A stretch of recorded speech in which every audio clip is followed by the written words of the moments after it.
Assalamualaikum teman-teman, kembali lagi di channel Dea di sini. Hari ini kita kedatangan tamu. Ada seorang dokter gigi yang kemarin baru saja melakukan bayi tabung dan ternyata berhasil. Kita dengar ceritanya ya. Keep on watching. Assalamualaikum warahmatullahi wabarakatuh. Salam warahmatullahi wabarakatuh. Ya, hari ini kita kedatangan tamu, jadi mungkin bisa sharing. Ini aku manggilnya Mbak siapa ya, biar aku nggak... Mbak siapa nih? Mawar. Mbak Mawar. Mbak Mawar. Oke, Sebut jadi saja Mbak, Mawar. jadi Mbak Mawar ini mau sharing tentang bagaimana proses bayi tabung yang sudah dilewatinya sampai sekarang sudah berhasil, alhamdulillah. Mungkin langsung aja ke pertanyaan supaya nggak terlalu banyak basa-basi Ya. dan info-info yang nggak penting ya. Jadi Mbak, ini kalau boleh tahu menikahnya udah berapa lama ya sampai sekarang? Terus program apa aja yang sekarang udah pernah dijalani? Kalau bisa dibikin timeline-nya ya Mbak dari pertama kali program. Oke, jadi kalau nikah tuh aku tahun 2013 Mm-mm. September ya, dan itu kira-kira kalau sampai 2019 itu 6 tahun. Ya, Ya berarti ini jalan 7. ya. Terus kalau untuk program, Mm-mm. aku tuh sebenarnya start program yang ke dokter itu setahun menikah. Karena kan kalau setahun pertama kita masih, kebetulan aku kuliah. Aku waktu menikah tuh aku masih kuliah, jadi aku kayak masih santai gitu. Mm-mm. Tahun menikah, teman udah mulai apa ya, yang udah nikah tuh kan kayak kok belum Iya, gitu. Terus nanya-nanya ada juga ya. yang udah nikah, ada juga yang udah nikah cuma beda berapa bulan juga dia Mm-mm. udah kayak kok gue belum ini ya gitu. Padahal saat itu aku belum mikirin sama sekali. Cuman Mm-mm. gara-gara teman aku itu dia udah panik duluan, terus aku jadi keikut kan. Kayak ya udah Mm-mm. oke, aku akan cek juga ke dokter. Mm-mm. Pas aku cek ke dokter, aku tuh punya masalah di hormon. Mm-mm. Ya seperti orang-orang kebanyakan ya. Karena emang aku sadar sih, karena aku hobi nyemil gitu. Dulu kan ngekos Mm-mm. juga, terus Mm-mm. makanan itu nggak benar, pola tidur nggak benar, segala macam lah, pola hidup lah. Jadi emang mens itu benar-benar nggak teratur. Dan itu bisa bisa panjang, bisa pendek. Maksudnya Mm-mm. panjang itu periode Mm-mm. mensnya bisa panjang, dan jaraknya juga bisa panjang gitu. Nah, Mm-mm. terus aku ke dokter, ternyata waktu itu dokter yang pertama itu bilang, nggak apa-apa kok Bu, ini aman aja, kata dia gitu. Mm-mm.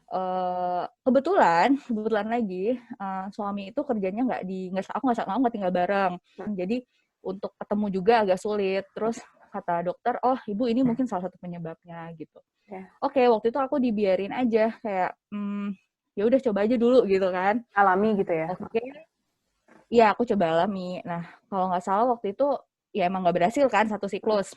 Ya. Oke, itu waktu itu diatur sama dokter satu siklus kayak nggak berhasil. Habis itu dokter sempat bilang gini, ibu coba pokoknya dikasih obat aja. Aku kan dicek nih USG segala macam, Mm-mm. aku nggak ada kista. Waktu itu Mm-mm. aku nggak ada kista, nggak ada miom, Mm-mm. cuman hormon aja yang nggak teratur. Mm-mm. Nah terus habis PCO itu gitu enggak ya? waktu itu nggak ada. Aku belum Oke. terdiagnosis PCO. Itu dokter Mm-mm. yang pertama tuh. Aku belum terdiagnosis PCO tuh tahun 2014. Jadi kayak bener-bener nggak ada apa-apa gitu. Oke.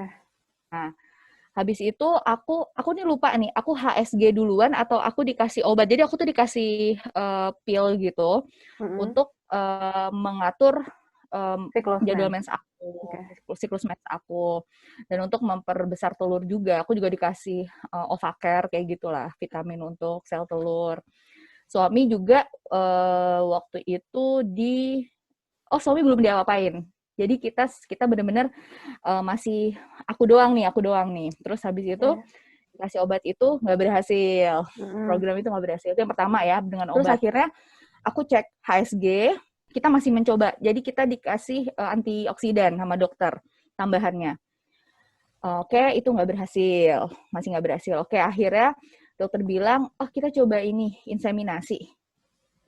Nah, pas kita coba inseminasi itu tuh jaraknya tuh lanjut gitu loh, Dek. Jadi mm-mm. coba abis itu gagal. Karena Jadi kebetulan waktu berapa itu kali Mbak insemnya? aku insem itu kan yang pertama ya. Insem pertama itu aku itu gagal. Itu jeda sebelum insem itu aku disuruh minum obat lagi. Obat alami lagi. Karena waktu itu aku ikut suami ke job site. Jadi kata dokter, udah coba aja pakai obat itu lagi, gagal lagi. Habis itu selanjutnya aku insem lagi, gagal. Jadi aku total 3 kali pakai obat dan 2 kali pakai insem. Oh, oke. Itu siklus berbeda ya? Udah 6 siklus berarti kan? Iya, udah. Oke. Tapi tuh jedanya tuh nggak langsung semua gitu. Jadi ada yang sempat istirahat sih, karena waktu itu kan aku kuliah juga, jadi rada capek kan gitu. Gitu. Terus itu tuh dalam rentang waktu tahun 2014 sampai tahun 2015. Jadi maaf Mbak, itu program insemnya di mana ya? Aku kan dokternya tuh di Hermina Pasteur di Bandung. Nah, tapi setelah itu kebetulan dokter yang ngerawat aku itu dia orang RSHS juga. Jadi aku di insemnya di RSHS. Di klinik fertilitasnya. Aku punya cerita dengan insem 1, insem 2 ya. Yeah. Jadi insem 1 aku itu kita benar-benar ditembak sama dokter. Ya udah Bu, insem aja gitu. Kita nggak ngerti insem itu harus gimana. Ya namanya juga orang pertama kan aku nggak punya persiapan, aku nggak hidup sehat, aku nggak semuanya nggak bagus deh. Suami pun begitu, mana dia kan di job site, terus pulang, terus kalau nggak salah beberapa hari kemudian langsung insem. Jadi kualitas spermanya pun tidak maksimal gitu, tidak optimal. Nah, pas yang kedua, karena belajar dari yang pertama, akhirnya kita benar-benar merhatiin makanan, segala macam kita perhatikan. Alhamdulillah dari hasil spermanya bagus banget malah. Dari hasil telur aku pun jadi bagus banget gitu. Jadi telurnya itu kalau nggak salah yang matang tuh 2. Kebetulan aku waktu insem itu aku belum pakai obat yang pakai suntik gitu deh. Aku masih yang pil biasa. Waktu itu kan usia aku masih muda lah. Jadi dokter bilang, pakai ini aja dulu Bu gitu. Udah, alhamdulillah tuh dengan aku minum itu doang tuh dapat 2 sel telur gitu. Terus kata dokter, wah nih pokoknya dokter tuh kayak agak ngasih harapan gitu. Ternyata belum berhasil gitu. Itu yang kedua masih gagal. Yang kedua gagal. Akhirnya aku kayak nggak mau lagi. Bukan nggak mau lagi, namanya juga orang capek ya. Kamu pasti tahu kan. Yeah. Aku program, aku beresin kuliah. Nah, jadinya aku punya pelarian lah, kayak jalan-jalan atau apa. Tapi kayak aku akhirnya mikir nih kayaknya aku harus mulai menata hidup gitu satu persatu. Akhirnya aku udah mikirin sama suami, itu kita pindah dokter aja. Jadi aku tuh itu dokter pertama itu yang ngasih aku 5 program itu, 5 siklus itu. Setelah itu aku pindah dokter tuh untuk second opinion, third opinion, fourth opinion, pokoknya banyak banget sampai aku memutuskan kesekian kalinya pindah dokter, aku memutuskan oke, ini dokter terakhir deh gitu. Akhirnya aku ke dokter yang pokoknya terkenal di Bandung buat betabung. Oh ya. Tapi waktu itu aku belum mau betabung, jadi aku tuh kayak cuman pengen konsultasi doang gitu. Nah, aku mau cerita nih, rentang aku gagal sampai rentang aku ke dokter itu tahun 2016 itu, yang dokter terkenal di Bandung itu, itu aku bener-bener bodo amat gitu. Jadi aku kayak makan, terus kan kebetulan sama suami lagi hobi jalan-jalan, jadi setiap jalan-jalan kita makan, tidur nggak bener, pokoknya kacau balau, berat badan juga naik gitu. Nah, pas aku ini ada PCOS, kista ovarium. Pas di dokter pertama itu, aku kan dikasih obat itu deh. Yang pil apa? Perangsang. Apa perangsang ovulasi apa? Jadi tiba-tiba siklus aku dikasih Femara. Sebenarnya Femara kan obat ini kanker ya. Nah, tapi kan dia bisa menstimulasi telur ya, sel telur gitu ya. Aku nggak tahu sistem kerjanya gimana, dokternya bilang gitu. Terus? Aku habis minum itu, satu siklus, tiba-tiba aku ada kista ovarium. Oh, gitu. Cuman kalau dokter yang pertama bilang, ibu ini nggak masalah gitu. Kayak, ini bisa hilang lagi. 6 cm kalau nggak salah waktu itu. Tapi ternyata nggak kempes-kempes. Kempesnya tuh kayak sebentar doang gitu loh. Kempes, habis itu naik lagi gitu. Jadi, tapi kata dokter, nggak apa-apa, ini kan dia sempat kempes, sempat itu, jadi dia kayak mengikuti siklus mens aku aja. Ya udah aku kayak bodo amat lah, karena dokter bilang nggak apa-apa. Nah, pas yang ke dokter yang terkenal di Bandung ini, dia bilang, ibunya ya udah PCOS. Ada PCOS, kista ovarium ada, tapi lagi-lagi dia bilang ini bukan masalah besar. Terus endometrium bagus, HSG-nya juga bagus hasilnya. Oke lah Bu, ini kalau PCOS gini. Nah, kebetulan dokter ini terkenal, emang dia tuh terkenal dengan PCOS dan dia suka banget ngelaparoskopi, drilling itu loh, drilling ovarium gitu. Jadi dia bilang, pertama aku harus rubah pola hidup nih. Dia ngasih timeline. Rubah pola hidup, diet, setelah itu turunin berat badan kan, baru alami. Setelah 3 bulan gak berhasil, dia suruh laparoskopi. Karena aku udah nyobain itu udah dari 3 tahun kan, aku udah nyobain itu 3 tahun dan itu gagal kan. Oke, aku bilang kayak gitu. Akhirnya aku cobain, rubah pola hidup, berat badan emang turun, tapi PCOS-nya tetap ada. Jadi aku mensnya tetap nggak teratur, dan akhirnya keputusan laparoskopi. Akhirnya 2016 aku laparoskopi. Jadi aku dulu banget, aku tuh punya riwayat operasi perlengketan usus 3 kali. Yang dipicu oleh usus buntu, tapi udah pecah. Jadi udah, jadi emang waktu itu sangat telat gitu di Balikpapan penanganannya. Jadi bener-bener udah nggak bener banget deh. Jadi ternyata tuh pas laparoskopi itu tuh usus aku tuh nempel sama dinding perut. Jadi dokter kan masukin alat tuh kamera kan, itu mentok nempel. Sini nempel. Begitupun yang alat yang di bawahnya tuh juga gitu nempel. Akhirnya pihak keluarga dipanggil sama di ruang OKA tuh dipanggil, aku nggak sadar kan aku masih di ruang OKA, ini mau diteruskan atau enggak. Kita mah nggak ngerti keluarga, akhirnya tanya terserah dokter mana yang terbaik, akhirnya diputuskan untuk ditutup. Nah, semenjak itu dokter bilang, Bu, udahlah Ibu bayi tabung aja gitu. Karena takut mau laparoskopi. Soalnya ini perlengketan, kita nggak tahu di dalam ini perlengketannya bagaimana, nggak ada yang berani buka deh. Jadi saat aku ditutup itu, aku tuh sempat kena infeksi bocor usus gitu deh gara-gara alatnya gitu deh. Jadi aku kayak sempat dirawat di rumah sakit itu agak lama. Aku dipuasain, nggak makan nggak minum, cuman sama CT scan sampai 2 kali buat ngelihat si ususku tuh gimana. Karena emang waktu itu dokter ngangkat tangan kalau harus operasi. Tapi kalaupun dari hasil infeksi dari hasil CT scan-nya itu infeksiku masih berlanjut, itu harus banget operasi besar gitu. Ya, alhamdulillah sembuh. Alhamdulillah infeksinya selesai. Tapi kan lengket ususku masih ada ya. Alhamdulillah dari masalah pencernaan aku lancar. Tapi kan aku tahun 2016 itu ngebuat aku down ya, kayak ya elah nih masalah usus masih aja ganggu gitu kan, kirain tuh udah banget udah beres. Akhirnya aku kayak ke dokter bedah senior di Jakarta gitu, profesor di RSCM. Terus aku bilang, gimana ya Prof gitu kan, soalnya ini aku pengen, ya namanya juga wanita, kita pengen hamil juga, kita pengen program, dan dokter yang di Bandung itu bilang aku harus tabung. Terus dia bilang, emang kalau mau obat alaminya adalah hamil, kata dia gitu. Siapa tahu dengan hamil, rahim membesar, itu akan mendorong usus. Ya, intinya begitulah. Siapa tahu gitu. Kayak dia kayak ngasih support ke aku juga gitu. Aku udah hopeless kan. Tapi kalau untuk dibuka, itu resiko gede banget. Dia bilang kayak gitu. Jadi dia sangat tidak menyarankan. Padahal dia dokter bedah digestif senior gitu. Saya tidak menyarankan. Ibu hamil aja gimana pun caranya gitu. Aku masih kayak, aduh masa harus tabung sih? Karena kan kita kan taunya tabung tuh kayak last options gitu kan.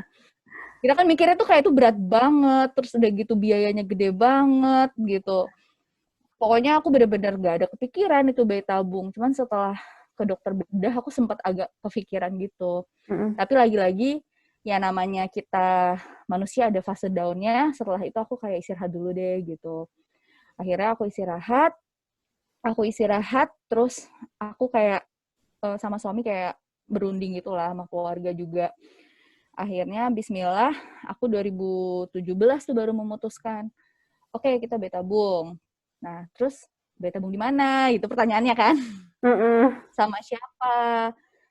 Terus aku kalau nggak salah waktu itu ada satu teman aku itu dia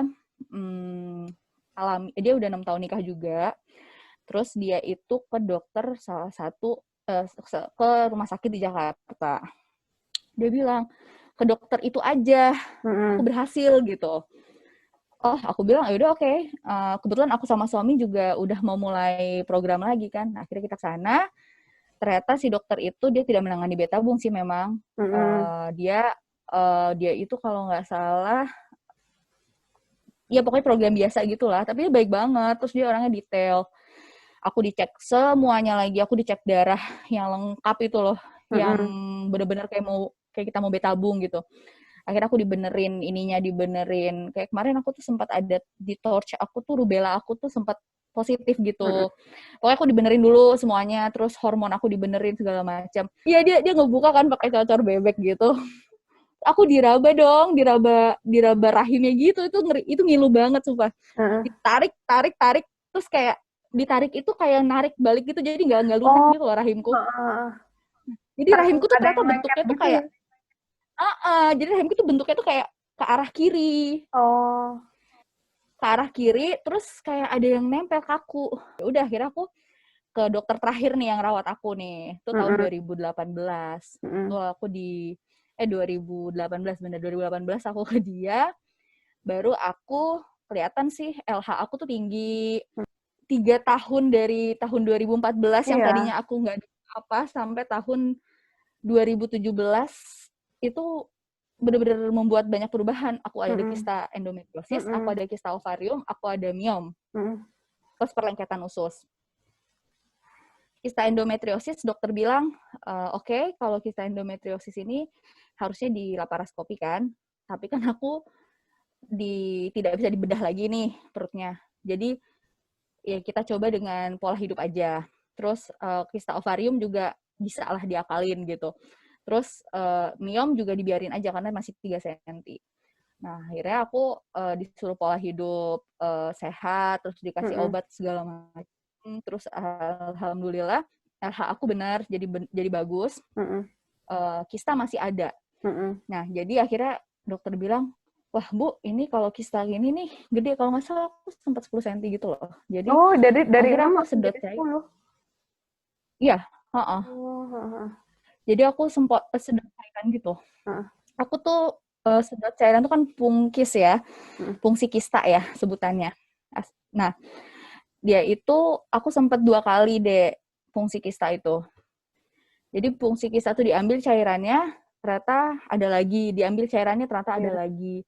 Ya udahlah, akhirnya dokternya juga kayaknya, wah ini nggak bisa lagi nih Bu, kita kalau misalnya sedot cairan udah langsung harus buat bayi tabungnya gitu. Ya udah aku udah pasrah ya, aku tuh kayak bener-bener nggak mau banyak browsing kayak apa itu ya kalau aku punya kisah tuh persentase keberhasilannya berapa, aku udah nggak mau lagi. Bener-bener pasrahnya, bener-bener kayak nothing tulus banget. Karena aku udah niatin bayi tabung sama suami, aku udah nabung juga sama suami, orang tua semua tuh udah sangat mendukung bayi tabung.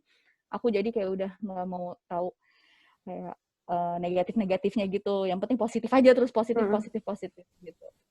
Nah, aku ikutin aja gitu kan. Terus habis itu alhamdulillah dapatlah pokoknya dapat telur segala macam. Nah, itu yang pas mulai cerita fresh cycle kan berarti?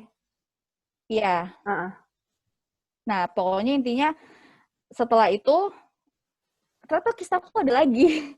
Masa kista aku tuh kayak tambah membesar gitu loh. Jadi kayak miomnya membesar, kistanya membesar. Karena terakhirnya bilang, wah Bu, ini nggak bisa nih embrio transfer langsung nih. Kita frozen aja ya gitu. Ya aku ikutin aja. Udah kira aku frozen kan. Yang bisa disimpan itu 3. Satu yang kemarin jadi 2 sisa. Pokoknya 12 jadi 9 jadi 5. Habis itu pas yang berhasil di blastokis itu kalau nggak salah 3. Frozen embryo transfer ya alhamdulillah aku berhasil gitu dengan frozen. Aku akhirnya kepikiran mau bayi tabung, kan maksudku pasti kan kita juga berat banget, soal tadi Mbak udah bilang biayanya kan memang berat banget, apalagi harus ditambah cek laparoskopi segala macam kan, ditambah nggak cuman kita bayi tabung aja, tapi ada pemeriksaan pendukung dan sebagainya. Itu gimana?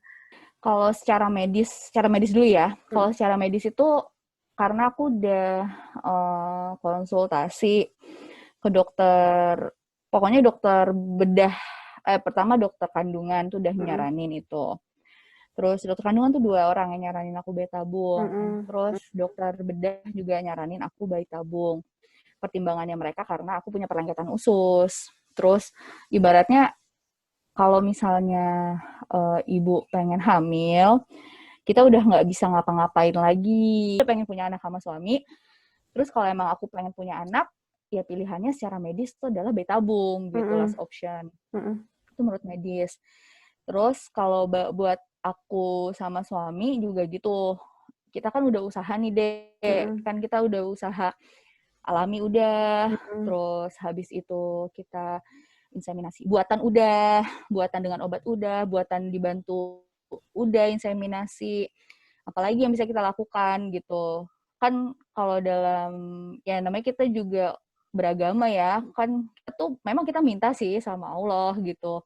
Tapi kan kita tetap nggak bisa diam aja, dan kebetulan kita dikasih rejeki, kemampuan untuk menabung, kita orang tua support, semuanya juga support, kenapa nggak kita coba gitu. Gimana doanya mau dikabulin, kita maksudnya mikirnya kayak gitu aja. Tapi tekanan-tekanan itu nggak terlalu ya? Walau buat Mbak. Tekanan, banyak. Tapi ya udahlah, gimana ya deh.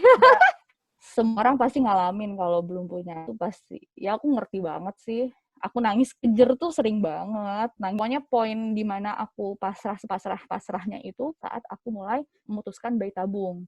Aku seneng banget tuh waktu kamu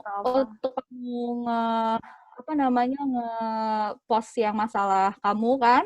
Nah, itu tuh ngebuat aku bilang sama suami aku kan, Kak, ini teman aku bilang gitu, ada juga nih, tapi belum berhasil. Aku mau bilangin ke suami aku bahwa ini tuh program bukan program yang, bayi tabung masih berhasil, masih punya anak gitu. Ada yang gagal nih teman aku bilang kayak gitu. Kita harus siap nih dalam keadaan apapun. Teman aku punya kasus gini-gini, aku ceritain juga ke dia. Kita udah ngeluarin biaya kan, pasti kita ada kerasa kecewa banget ya kalau misalnya itu fail gitu. Tapi aku udah siapin itu dari awal.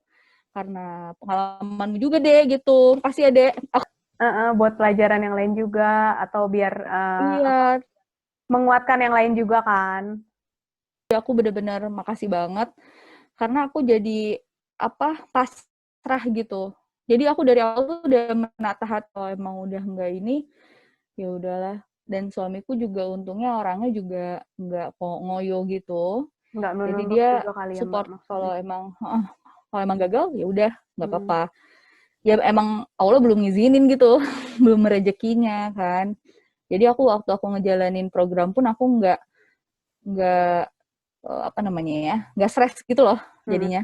Kalau untuk kegagalan yang sebelumnya, secara teori kan, kalau misalnya kita mau program kita kan harus tidak stres, tapi ternyata aku stres waktu itu karena aku waktu itu koas. Terus kita harus menjaga pola hidup. Nah, yang pertama-tama aku nggak menjaga pola hidup sama sekali, tapi ujung-ujungnya aku menjaga pola hidup sih, tapi tetap gagal gitu.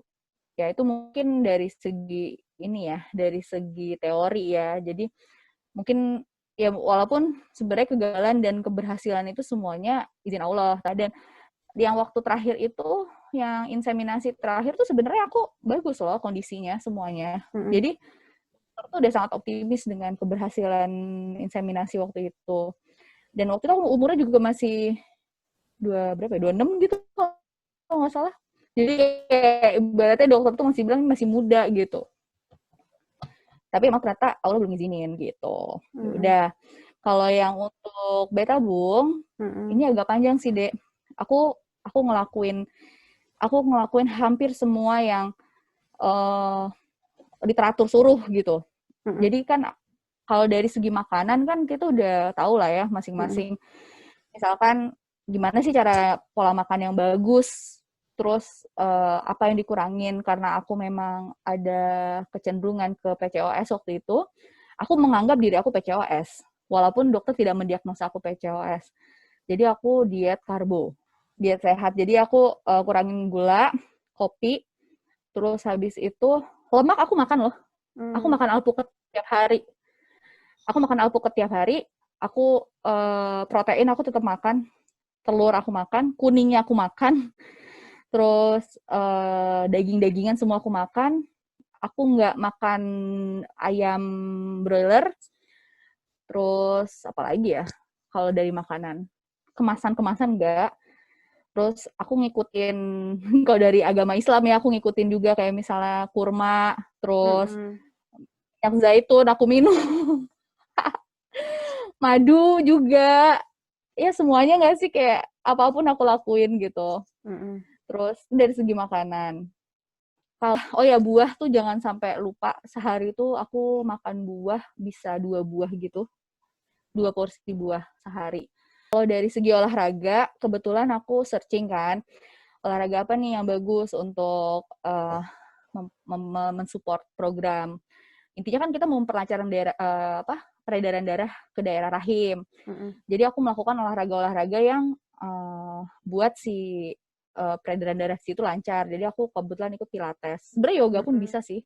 Jadi aku seminggu 7 hari, aku tuh hampir tiap hari aku olahraga. Minimal aku 5 hari olahraga.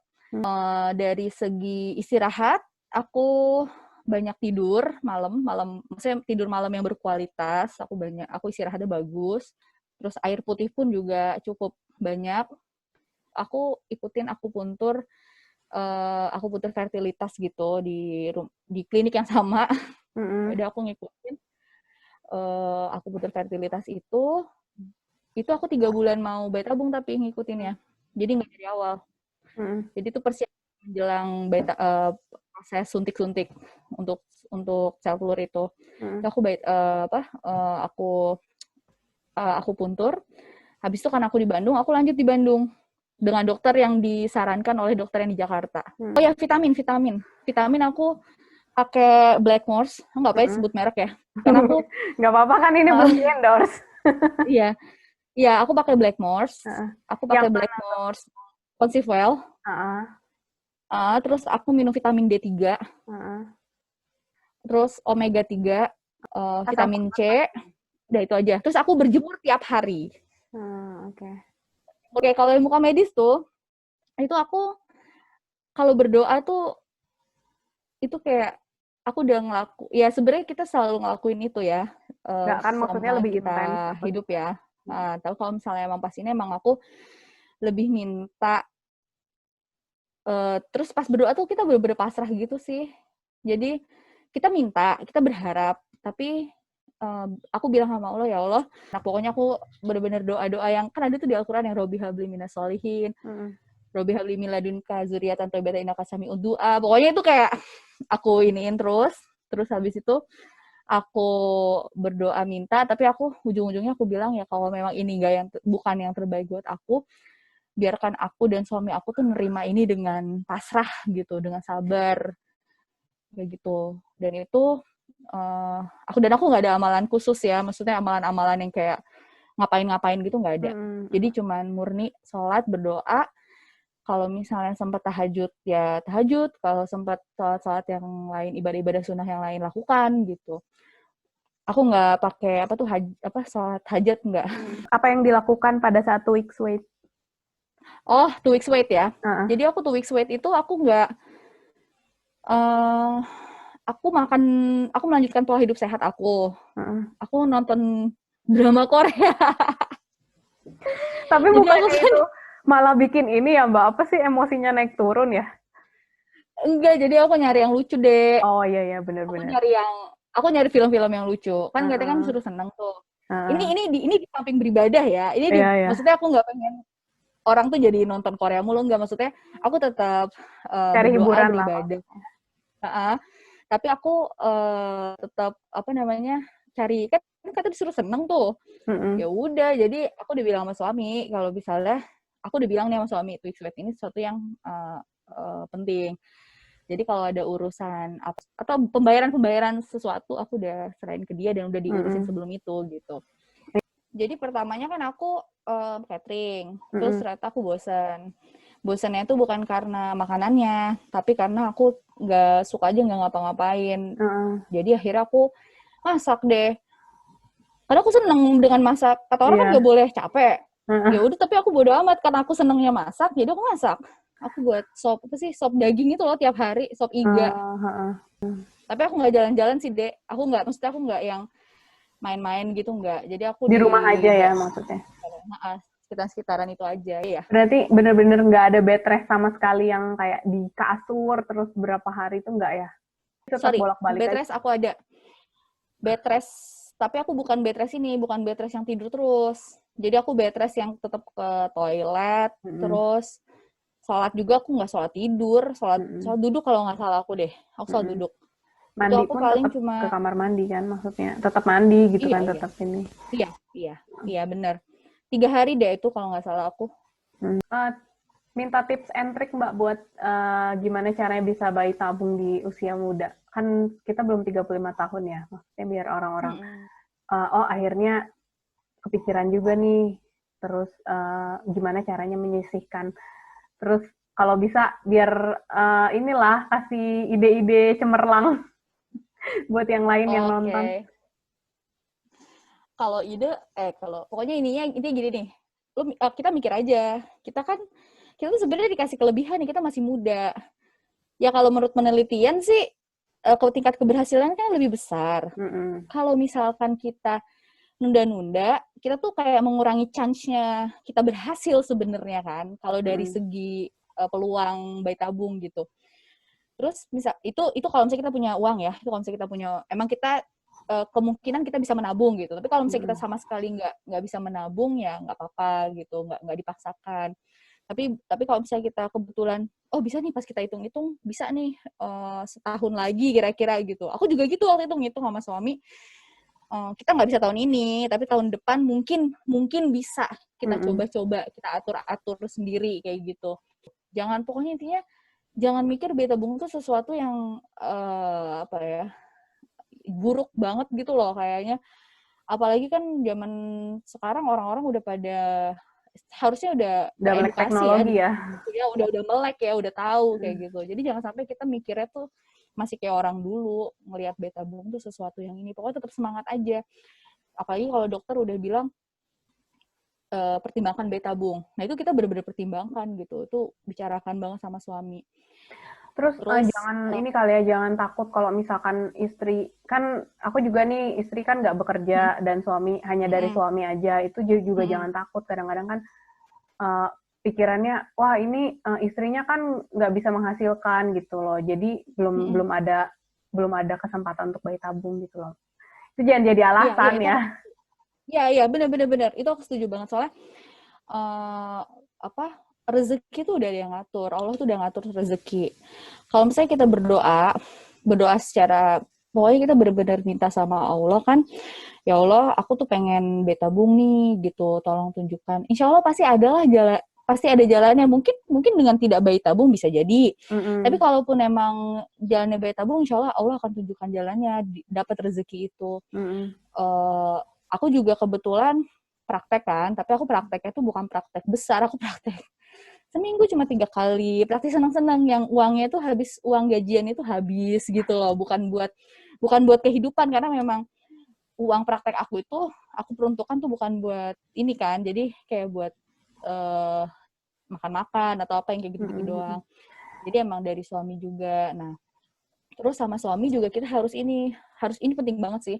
Sebenarnya poin paling penting itu adalah kekompakan suami sama istri. Nah, ya karena itu. Banyak banget orang yang nggak kompak sama sekali. Jadi entah istrinya doang, entah suaminya doang. Ini tuh harus banget dari awal. Aku sempat berbicara secara khususnya sama suami tentang program ini, sampai kita benar-benar bicara yang benar-benar nyamain persepsi. Terus jadi semangat kita itu sama gini. Kalau misalnya istrinya doang, kadang kan kebanyakan istrinya doang yang semangat ya. Karena nggak ngerti dan rasanya tuh laki-laki tuh masih tabu kalau misalkan ternyata masalahnya ada di laki-lakinya gitu kan. Iya, nah itu banget harus kita bicarain juga sama suami gimana baiknya. Dan kalau misalnya nanti suaminya itu kurang ini, kita harus cari cara gimana suami ini ngerti gitu masalah. Makanya aku suka ngasih tahu kayak aku suka nge-share misalnya masalah kayak kamu gitu. Aku punya teman begini. Terus aku nge-share, ada artikel nih, aku kasih lihat dia gitu. Ini ternyata ini gini loh, ini gini. Jadi kita tuh sama dia tuh satu pemikiran gitu. Itu harus banget kompak. Nah, sehingga karena suami ini karena dia udah sepemikiran sama kita, jadi dia akan berusaha dong mengumpulkan uang, ya kan? Nah, yaudah akhirnya kita jadi pembicaraan masalah uang ya kita hitung-hitungan dulu secara kasar. Kan tanya-tanya dulu nih ya. Kebetulan aku pengen rumah sakit ini.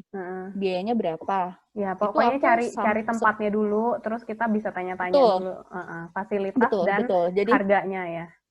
Ya, sama termasuk waktu itu aku rada cerewet itu masalah nanya-nanya masalah, aku kan belum tahu nih obatnya apa kan.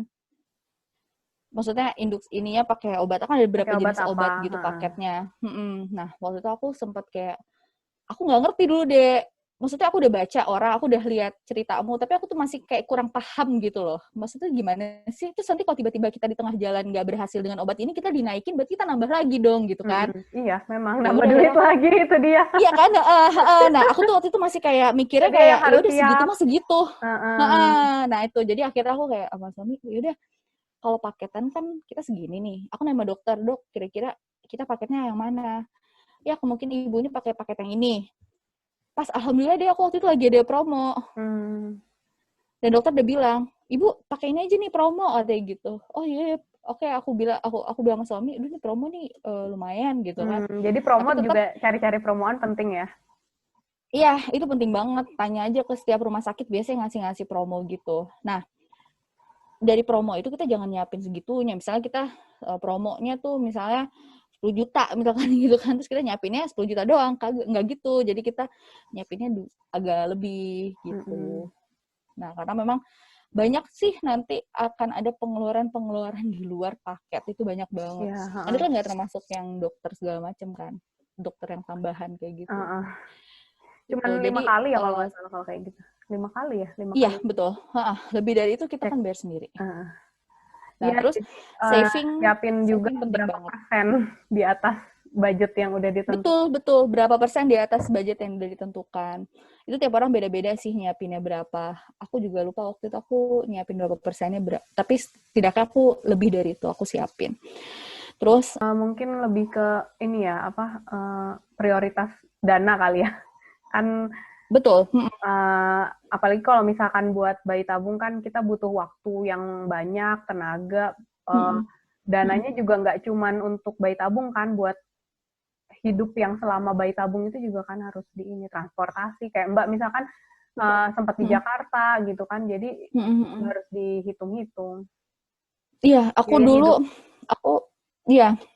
aku pokoknya ngitung biaya penginapan, terus makan, terus pokoknya bulanannya itu lah ya. Terus habis itu kita nggak pernah ngitung pas gitu. Misalkan program cuma 14 hari misalkan, terus kita cuma spare 14 hari, enggak, kita lebihin. Pokoknya semua itu, suami aku juga bilang, apapun semua itu kita lebihin. Jadi jangan pas-pasin gitu. Semuanya kalau bisa kita catat hitam di atas putih kalau kita takut lupa. Coret-coret aja nggak masalah, atau nggak di handphone. Jadi kita tahulah berapa biaya-biaya yang kita perlu. Ya. Jadi nggak diangan-angan kira-kira segini karena bayi tabung itu biaya yang sangat besar. Jadi menurut kalau bayi tabung tuh kayak 100.000, 200.000 tuh hal yang kecil kalau dari segi bayi tabung. Tapi kalau buat kita 100.000, 200.000 tuh hal yang besar kan. Ya, makanya itu yang perlu kita catat tuh. Gitu. Terus ini pertanyaan terakhir nih Mbak, saran untuk pasangan-pasangan yang belum dikaruniai keturunan. Terus kalau bisa dari yang udah pernah, mungkin yang udah pernah bayi tabung masih gagal, atau yang belum pernah nyoba bayi tabung, atau yang mau nyoba bayi tabung, atau yang sama sekali nggak kepikiran bayi tabung, gimana?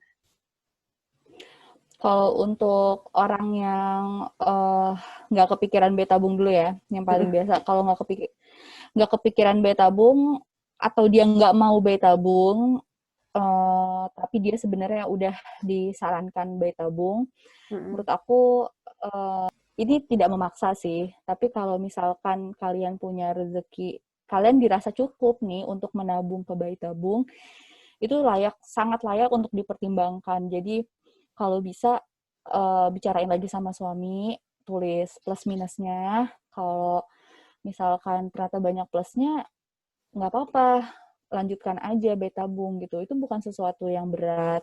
Jadi tetap semangat. Jadi jangan bilang kayak, aduh bayi tabung tuh jadi kayak sedih gitu. Enggak. Justru bayi tabung itu sesuatu yang membuat kita harus jadi semangat gitu. Karena kita akan mencoba fase baru kan, program baru. Ada banyak deh orang tuh yang berpikir kayak, ntar gue bayi tabung, beda hasil anaknya. Kan ada mikir gitu loh, kayak gitu anak kan. maksudnya. Maksudnya kayak Outputnya. outputnya tuh nanti Iya. aku tuh ini kehamilan buatan gitu. Jadi kayak buatan gitu, manusia gitu. Jadi bukan Enggak manusia sama. maksudnya, Mbak. Maksudnya maksudnya Ya. buatan manusia gitu.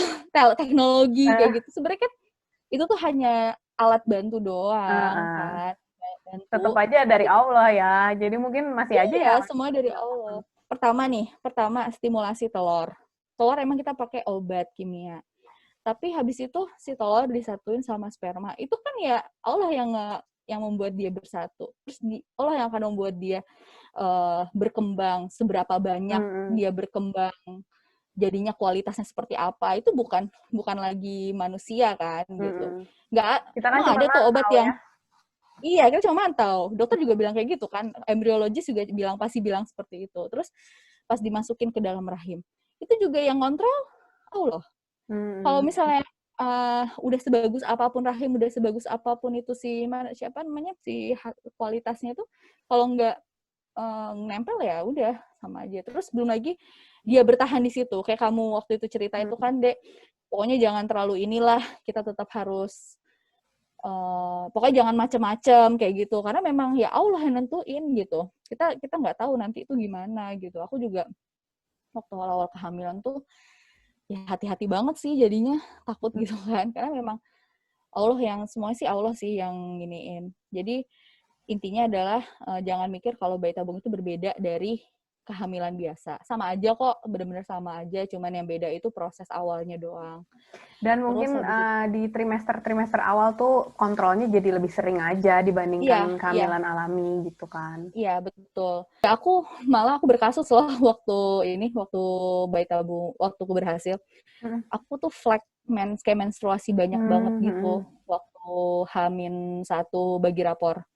Oh gitu. Akhirnya aku iya, H-1 bagi rapor, aku flek. Tau nggak suster PIC aku bilang gini, ya Allah, sabar ya Bu. Serius, jadi udah dikira mens ya Mbak? Iya, karena emang saking banyaknya. Nggak flek gitu, mens ya darah segar gitu loh. Jadi aku agak shock gitu. Terus aku kayak, aku nggak berhasil. Malamnya aku nangis-nangisan sama suami. Aku yang nangis sih sebenarnya, suamiku nggak nangis. Aku nangis gitu, kayak nangis. Oh, kata suamiku nggak apa-apa. Udah sabar ya, nanti kita coba lagi, kita tabung lagi. Udah, tapi kita udah mikirin cuma tuh. sehari aja Mbak? Enggak. Jadi kan itu hari pertama nih, flek kan. Besoknya pas aku bagi rapor itu masih flek banget. Tapi dokter tuh yaudah ini aja apa namanya cek aja, tetap cek gitu. Ya. Dokter nggak, waktu USG itu kan nggak kelihatan apa-apa ya di USG ya.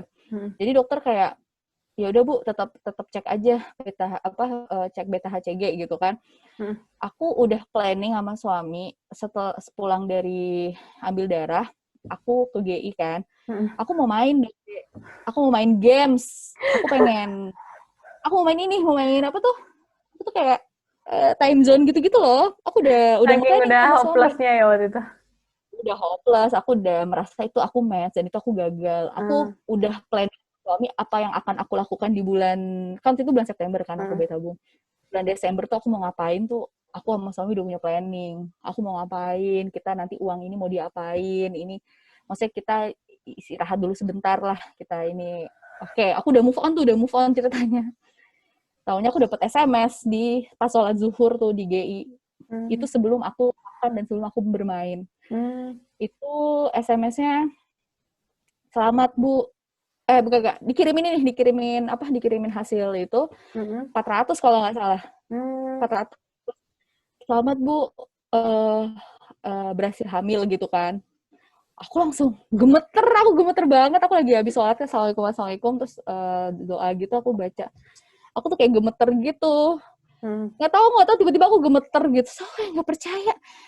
Terus aku baca namaku, aku takut salah nama gitu kan deh, aku Mm-mm. takut salah kirim. Bener kok nama aku, suaminya sama. Hah, hah, terus aku ya, alhamdulillah, aku langsung sujud syukur karena aku tuh itu masih di musola. Terus aku keluar, nungguin suamiku lama banget sih dia mana, terus akhirnya aku tunjukin. Ya udah gitu, nah, Habis itu langsung pulang dong, nggak jadi main. itu aku langsung keluar. Makan dulu. Heeh. Cuman yang tadinya aku bergerak bebas, loncat-loncat, maksudnya gitu kan, akhirnya aku kayak, oh, jadi aku pelan-pelan banget.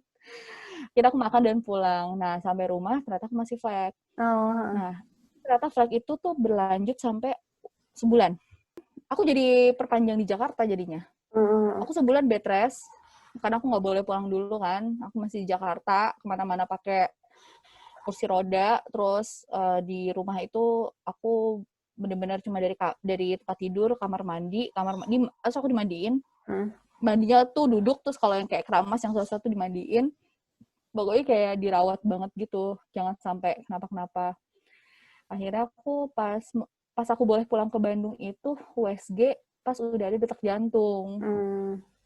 Nah, minggu ke-6 baru kelihatan kantong janin, habis itu 2 minggu selanjutnya, seminggu selanjutnya baru kedengeran detak jantung.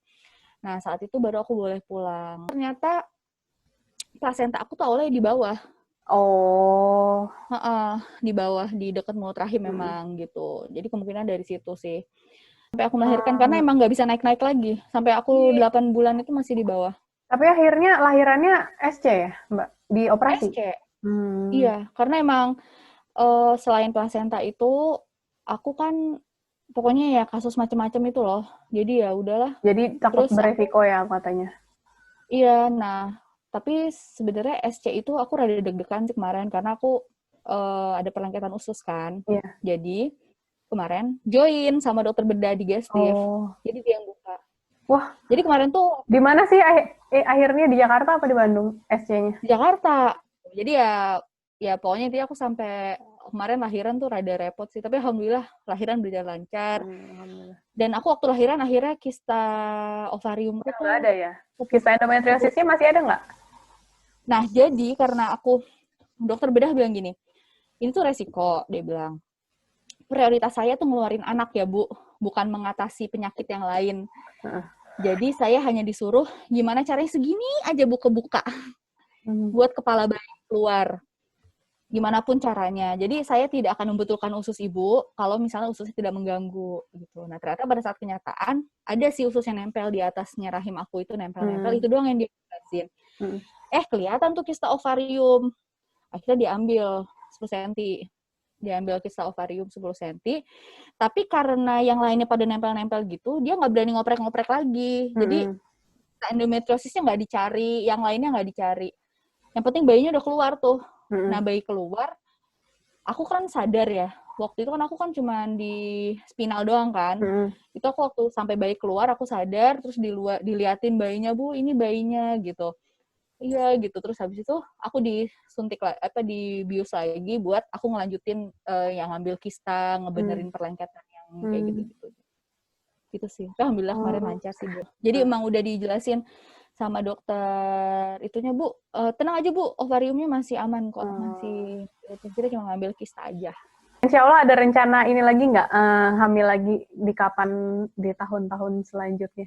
Kan masih ada embrio 2. Aku rencana, ya insya Allah mau lagi dengan cara apapun. Ya kalau untuk sekarang aku belum kepikiran banget karena ngurusin satu juga, ya namanya juga kita masih belajar ya. Ini aja aku masih gak kebayang gitu gimana nanti anakku ini besar nih gimana gitu kan.